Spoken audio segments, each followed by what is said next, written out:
Hello friends, welcome back to my channel.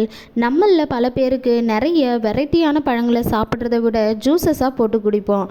அப்படி குடிக்கிறது தான் ஒரு சிலருக்கு ரொம்பவே பிடிச்சமான ஒரு விஷயமா இருக்கும். அப்படி கொடுக்கக்கூடிய ஜூஸஸில் சீக்கிரமாகவே எக்ஸ்பைரி ஆகக்கூடிய ஜூஸஸ் எது அப்படின்னு உங்கள் யாருக்குன்னா தெரியுமா? இந்த உலகத்திலேயே சீக்கிரமாக எக்ஸ்பைரி ஆகக்கூடிய ஜூஸஸ் என்னன்னு கேட்டிங்கன்னா கரும்பு ஜூஸ் தாங்க சொல்கிறாங்க. கரும்பு ஜூஸை எடுத்து வச்சு ஒரு 15 மினிட்ஸ்க்குள்ளேயே அது கெட்டு போயிடும்னு சொல்கிறாங்க. அண்ட் இதில் ஒரு இன்ட்ரெஸ்டிங்கான விஷயம் என்னென்னா, இந்த சுகர் கேன் ஜூஸ் கெட்டு இருந்தாலும் அந்த டேஸ்ட்டை வச்சு கூட அது கெட்டு போயிடுச்சுன்னு நம்மளால் கண்டுபிடிக்க முடியாதாங்க. இந்த ஜூஸ் எக்ஸ்பைரி ஆனதுமே அதில் இருக்கக்கூடிய நியூட்ரிஷியன்ஸ் ஐட்டம்ஸும் அழிஞ்சு போயிடுமா.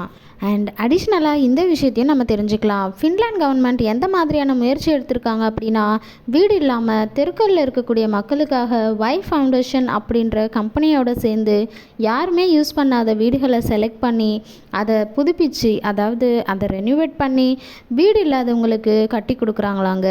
அது மட்டும் இல்லாமல் ஒவ்வொரு மாதமும் அவங்க எவ்வளவு கொடுக்க முடியுமோ அந்த அமௌண்ட்டை மட்டும் ரெண்ட்டாக கொடுத்தா போதும் அப்படின்ட்டு சொல்கிறாங்களாம். அண்ட் அவங்க அந்த ரெண்ட்டை கொடுக்குற அளவுக்கு அந்த ஃபின்லாண்ட் கவர்மெண்ட்டுமே சின்ன சின்ன ஹெல்ப்ஸுமே அந்த பீப்புள்ஸ்க்கு பண்ணிட்டு வராங்களாம்.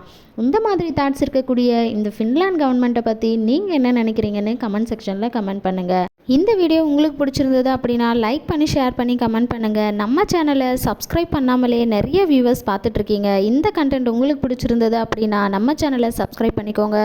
கூடவே இருக்கக்கூடிய பெல் ஐக்கானையும் கிளிக் பண்ணிக்கோங்க. அப்போ தான் நான் போடக்கூடிய வீடியோஸோட நோட்டிஃபிகேஷன் உங்களுக்கு வரும். தேங்க்யூ ஃபார் வாட்சிங்.